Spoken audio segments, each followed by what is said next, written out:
third Sunday after Pentecost. There shall be joy before the angels of God upon one sinner doing penance. In the name of the Father, and of the Son, and of the Holy Ghost. Amen.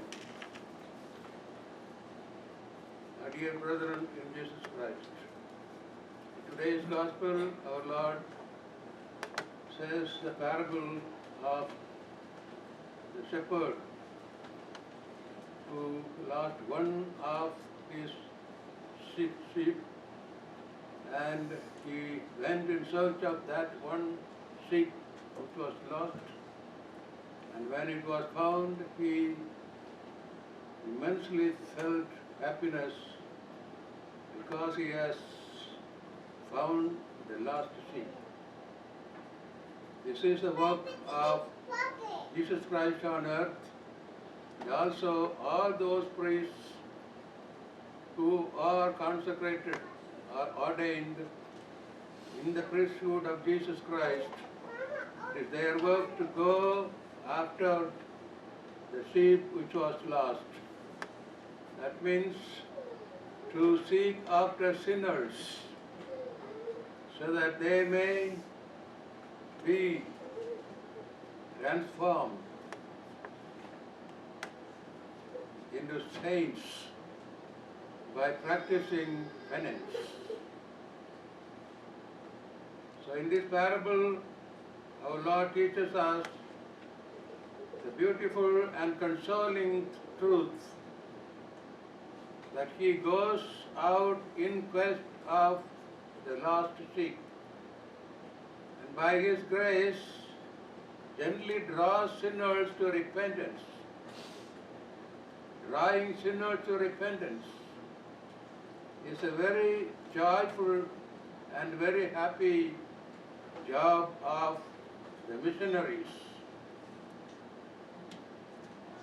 Those who fall into sin must not remain in that state of sin.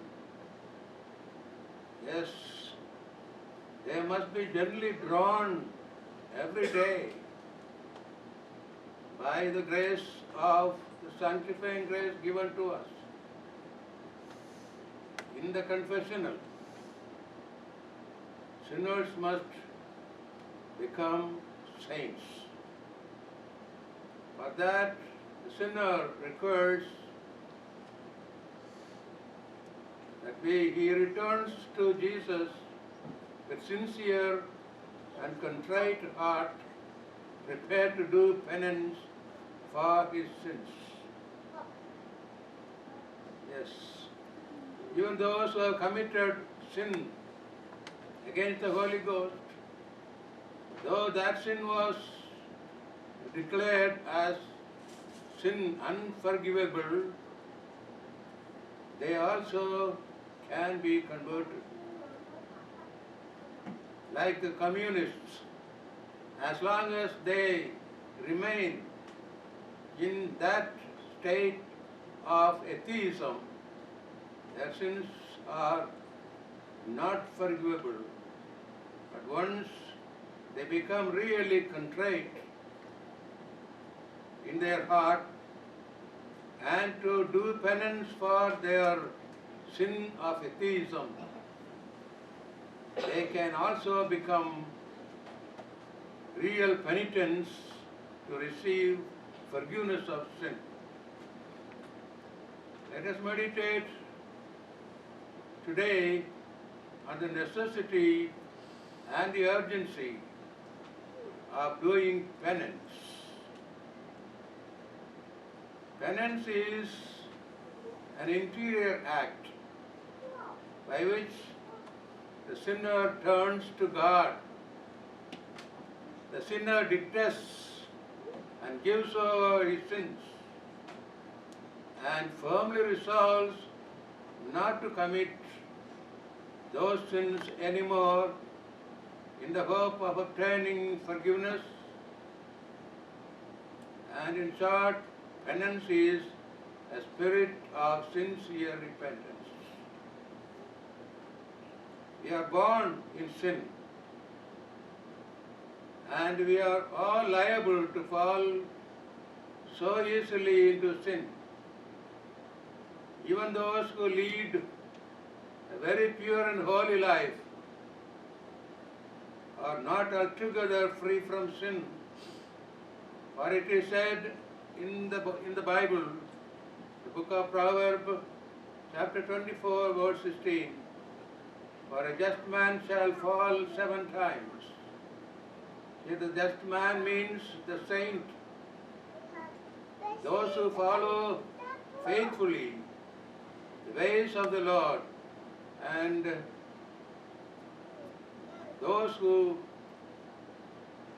do not commit sin. These are called just. But even those who are considered that they are not anymore living in sinful life, they may also fall 7 times. The just man shall fall 7 times. Because every sin, whether it is mortal or venial, we must make satisfaction. Satisfaction to God, real repentance. And therefore, let us today consider the doctrine of satisfaction. The doctrine of satisfaction teaches that every sin has 2 evil consequences. One, the guilt of sin. 2, the debt of punishment. Yes. Every sinner has the guilt of sin, and he has to pay for the punishment of the sin by mortification and sacrifices and prayers. The guilt of sin is blotted out in the sacrament of confession, but the debt of punishment still remains. For each and every mortal sin, the sinner has to pay punishment. That means he has to suffer, either in this world or in purgatory. They have to satisfy their sins to God. The guilt of sin is blotted, and we think that everything is over by making a confession. By making a confession, the sins are forgiven, yes, but still we have the duty of paying for the punishment. God pardons the sin, and the sinner repents of it. But God does not leave the sin unpunished. Each and every sin must be atoned for its outrage, insult against God.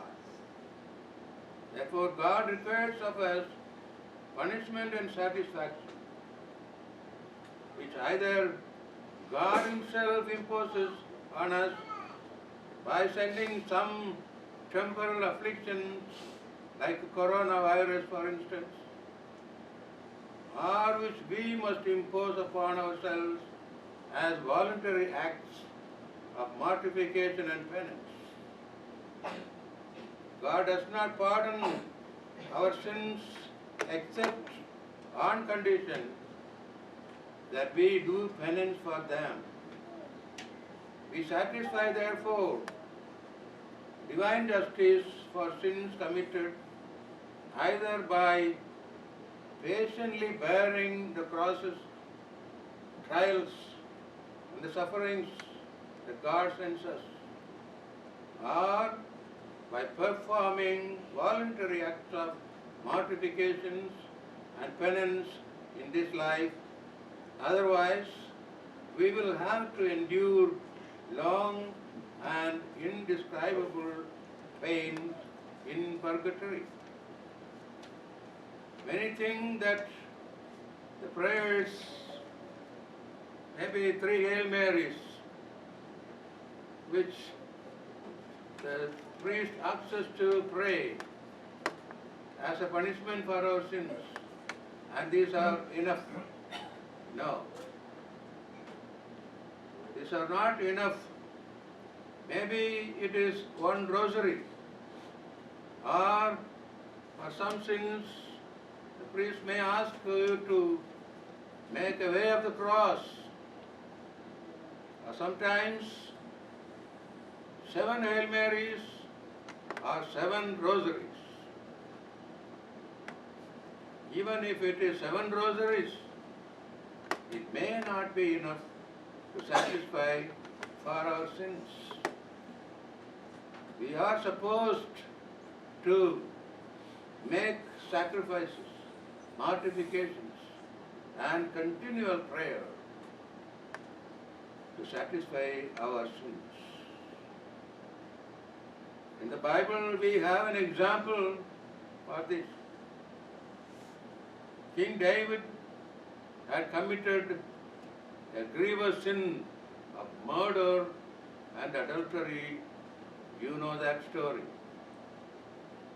He repented of his sin, and God forgave his sins. Nevertheless, a penance was imposed on him by God, saying, "The sword shall not depart from thy house, because thou hast despised me." And this happened, fulfilled. This punishment God given for his sin was fulfilled when his firstborn child was dead. Of course, we know who is the son of David. We know Solomon, the king, was son of David, but he is not the firstborn child.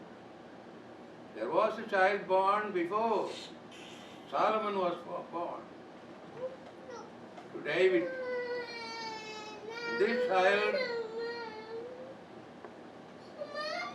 was struck by God, and he died because of this sin.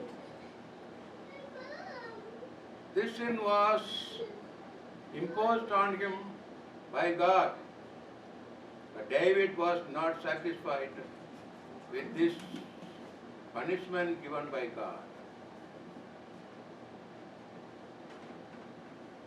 And so he performed other penitential acts. We have to do also the same. After fulfilling the punishment given by the priest in the confessional, we have to continue our life of sacrifice and mortification. And David is the example for this. He was not satisfied with the punishment. And he said, "I am ready for scourges, and my sorrow is continually before me.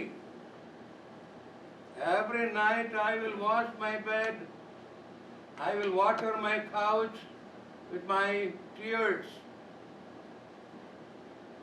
All know these things. What David did. All those who read the Psalms written by David, 150 Psalms, and most of these Psalms reflect this life of penitence. Penitential acts, he says, "My sorrow is continually before me." To confess our sins, therefore, and to perform the light penance imposed upon us by the confessor is not enough to atone for the outrages and insults offered by our sins against Almighty God. Though the priest gives a light penance, we have to live a life, a penitential life, of mortification sacrifice for our sins. Even if we have committed only one mortal sin, for that one mortal sin we have to live a life of penitence. Our life must be penitential even because of one mortal sin.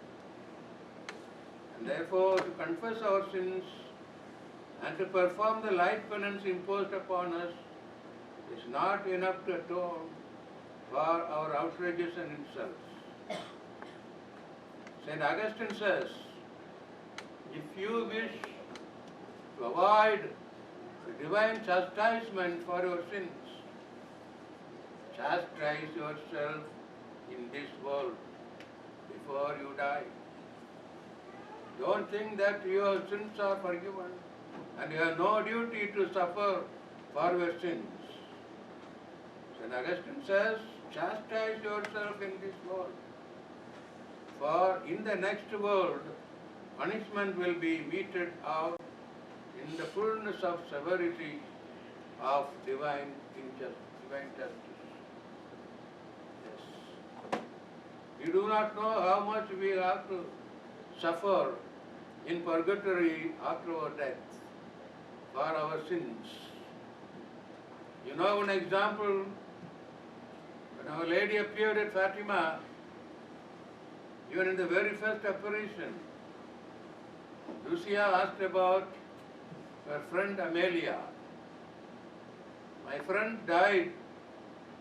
Maybe she was 15 or 16 years old at that time. And where is she? Is she in heaven? Our Lady clearly said, she has been punished to be in purgatory till the end of the world. That friend of Lucia, Amelia, that 15-year-old child,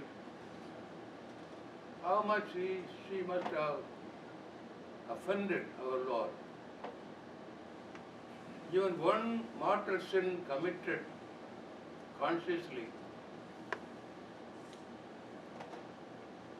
even one mortal sin may be punished with the punishment of suffering in purgatory all our life till the end of the world.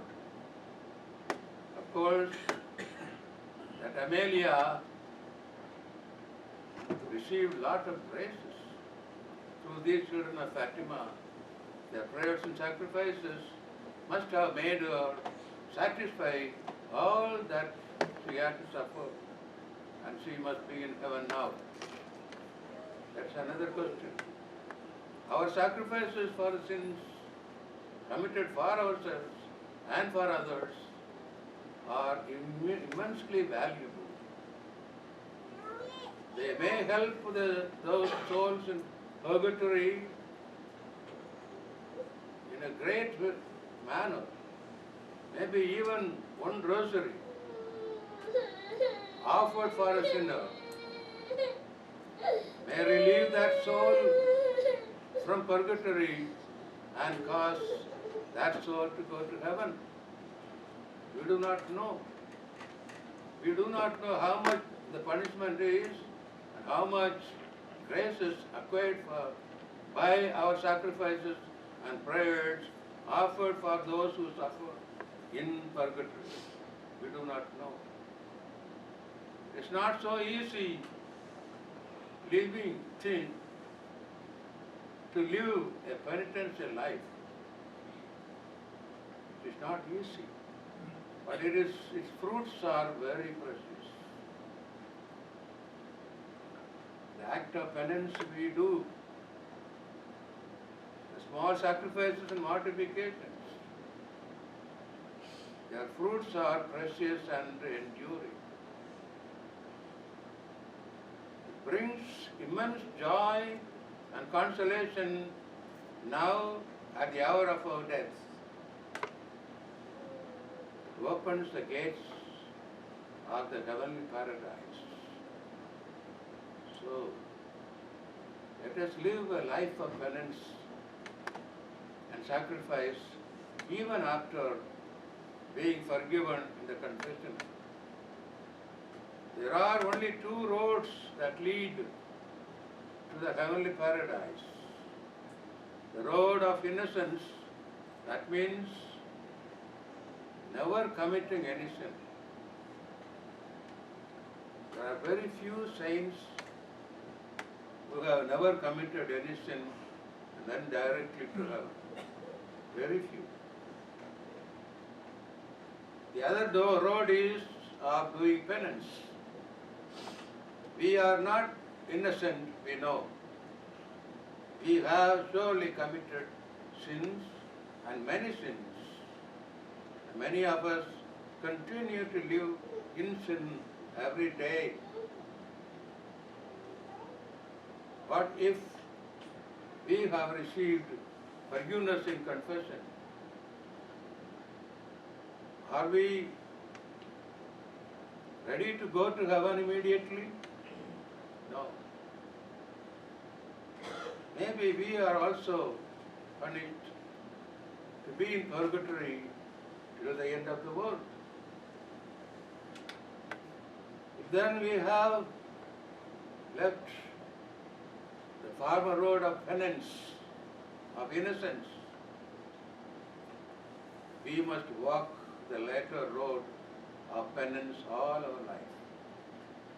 All our life we are supposed to live a life of penance. Our Lord says, unless you do penance, you shall all likewise perish. Luke 13, verse 3. Unless you shall do penance, you shall all perish likewise. What does it mean? Our Lord and His Blessed Mother practiced the severest penance in this world. Why? Jesus Christ and the Blessed Virgin Mary. These two persons are sure to live an innocent life. They never committed even a venial sin. But it is these two persons who practiced the severest penance in this world. Severest penance. From the manger to the cross, the lives of Jesus and the Blessed Virgin Mary were one of the continual prayer and fasting, of privation, poverty, suffering, and humiliation.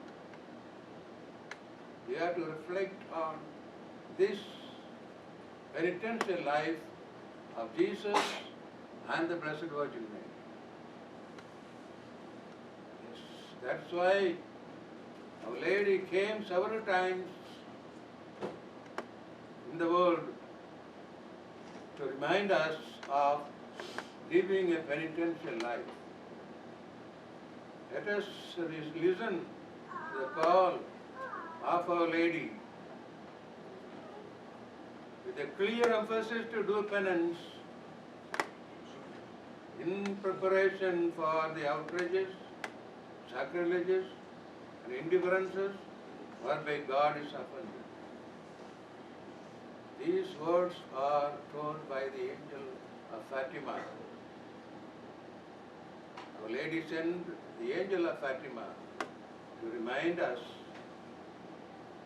of doing reparation for the outrages, sacrileges, and indifferences whereby God is offended. Every day we are doing this, offending God. So at Fatima, Our Lady showed her heart.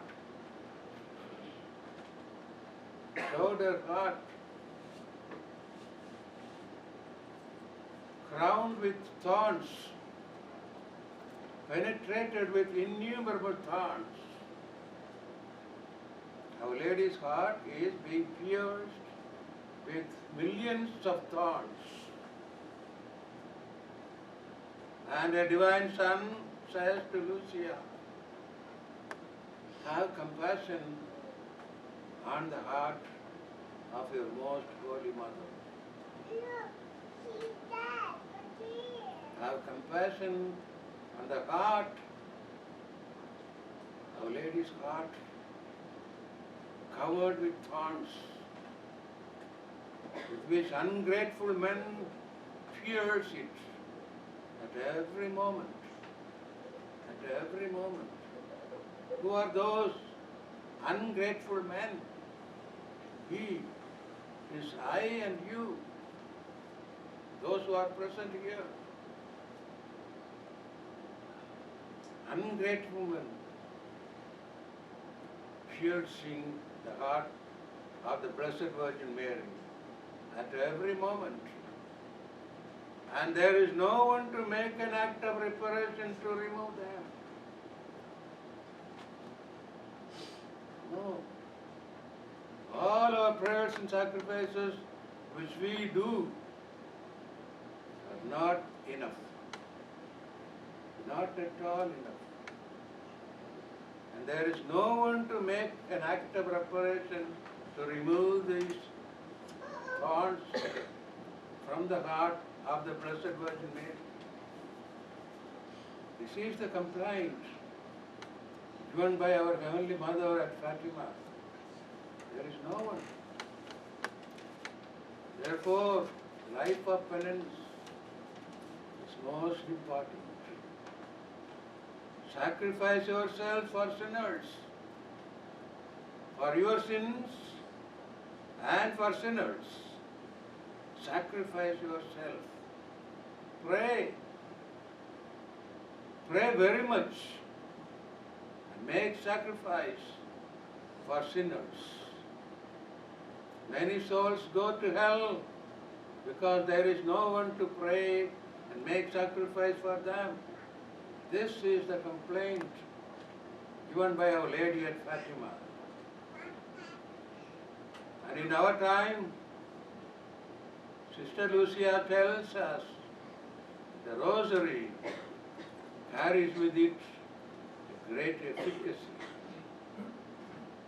Our Lord Jesus Christ tells Lucia that the penance he now requires is merely obeying the commandments and doing our daily duty well as Catholics in our states. Yes, my dear brother, Our Lady asks us to pray and make sacrifice for sinners, including ourselves. The sacrifices of living the real Catholic life and then supplementing them by voluntary sacrifices or penance. So we have to live a continuous life of penance. Our Lady asks us to pray and sacrifice for sinners. She asks us a sign of penance, as a sign of penance, to wear and fulfill the obligation of the scapular of Our Lady of Mount Carmel. To wear the scapular, not only just to wear and fulfill the obligation of the brown scapular. What is the obligation? Yes, if you have to reap the fruit of wearing the scapular, you are supposed to live without any mortal sin. You are supposed to have sanctifying grace always filled in your soul. That is the obligation of wearing the brown scapular. Then to say the Rosary daily. Rosary daily. That means to live the mystery of the Rosary. Not only just to say the Hail Marys, not only just to meditate the mysteries, but to live the life of Jesus and the Blessed Virgin Mary. That is the life of Rosary devotion. And in order to remind this obligation every month, Our Lady asks us to go to the church and practice the first Saturday devotion by making a good confession and then partaking in the devotions conducted in the parishes. That means all night vigil, holy hour, holy mass, receiving communion of reparation, and promising our Lord and Our Lady that we will keep sanctifying grace always in our soul. Now with a loving response to this call of Our Lady of Fatima, and with a sincere desire of making reparation, what shall we do? Let us at least attend in great number the all-night vigil and the devotions of First Friday and First Saturday celebrated every month in this church of Our Lady of Mount Carmel. Then there shall be joy before the angels of God, even if one sinner heeds the call of Our Lady of Mount Carmel to do penance. Amen. In the name of the Father, and of the Son, and of the Holy Ghost. Amen.